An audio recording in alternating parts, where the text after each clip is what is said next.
Josh, since we have you here, another big story in the sports world with golf. We've talked about the Saudi-backed LIV series here, the golf series that's getting underway this weekend. It started with just a couple of players who were making the jump and going to play. Now we're seeing more and more today. The big news was Bryson, DeChambeau, and also Patrick Reed are going to be making the jump and playing in the LIV golf event this weekend.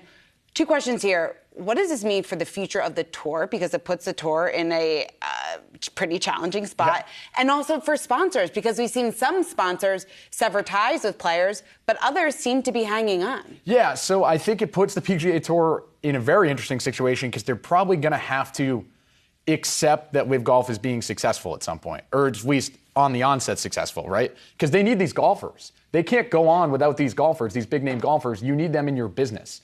And so I spoke with a sports lawyer, Erwin Kishner, and asked him about, what are the sponsors going to do?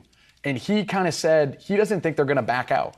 He said they're strengthening numbers. And really what the sponsors need to be careful of more than anything else is angering the PGA Tour. And he said it's going to be the same thing when it comes to broadcast rights.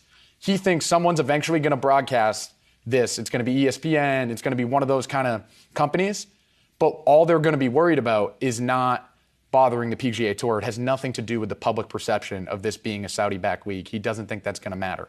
Yeah. And this is the same sports lawyer that I talked to that said that the Chelsea sale and Roman Abramovich owning the team, it wasn't going to matter and public perception wouldn't matter and Chelsea would go for big money, and it did. Mm-hmm. So maybe he'll be right about this one, too. We'll see. Only time will tell. All right, Josh Schafer, thanks so much for hopping on here and joining us.